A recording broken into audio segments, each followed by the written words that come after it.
கருப்பு சட்டை போட்ட எல்லாரும் என்னையோ கொலகாரின்னு சொல்றீங்கல்ல, ஆனா நான் சொல்றேன், என் புருஷனை கொண்டது இந்த அரசாங்கம் தான். மதுவை ஒழிச்சிருவோன்னு சொல்லித்தானே எல்லாரும் ஓட்டு கேட்டு வாராவ. நல்ல நாளாதுமா கூட மது கடையை திறந்து வச்சு எங்களை மாதிரி பொம்பளைகளோட வயிற்றுல கொட்டிக்கிறாங்களே. ஐயா, அவனு சம்பாதிச்ச பைசாவை குடிச்சு அழிஞ்சு போனா எக்கேடு கெட்டு போயிட்டோன்னு சொல்லி விட்டுறல ஐயா.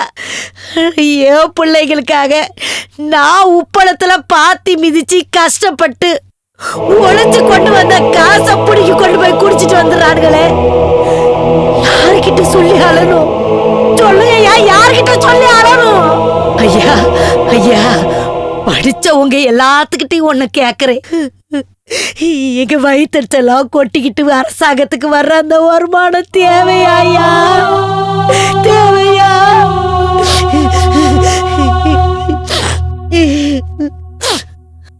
என் புருஷனை கொன்ன பாவத்துக்கான தண்டனையை நான் அனுபவிச்சுக்கிறேன். போதையால லாபம் சம்பாதிச்சு என்ன மாதிரி பொம்பளைங்களோட சாபத்தை கொட்டிக்கிறானுங்களே, அவனுங்களுக்கு தண்டனை யார் கொடுக்க முடியும்?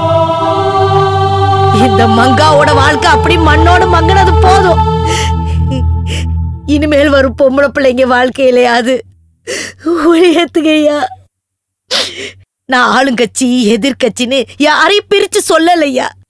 அரசாங்கத்தை ஆளணும்னு நினைக்கிற யாரா இருந்தாலும் சரி, எங்களை மாதிரி பெண்கள் மேல இறக்க வச்சு மதுவே இல்லாத நாடா இத உருவாக்குங்க ஐயா. இவங்க எல்லாரையும் கையெடுத்து கும்பிட்டு கேட்டுக்கிறேன். கெஞ்சிதாயா கேட்கிறேன். படிக்க வைக்க செலவு செஞ்சு அப்பன் பணம் வீணா போச்சு. மேல் படிப்பு படிக்க விரும்பி பாதி வாழ்க்கை அதிலே போச்சு. பட்டம் வாங்கி பணிய கேட்டா லட்ச லஞ்சம் கேட்கா. லட்சம் கட்டி வேலை பார்த்தா சொச்சம் கடன் மீதம் ஆச்சு. லோன கட்டவா வீட்டை பார்க்கவா எதிர்க்க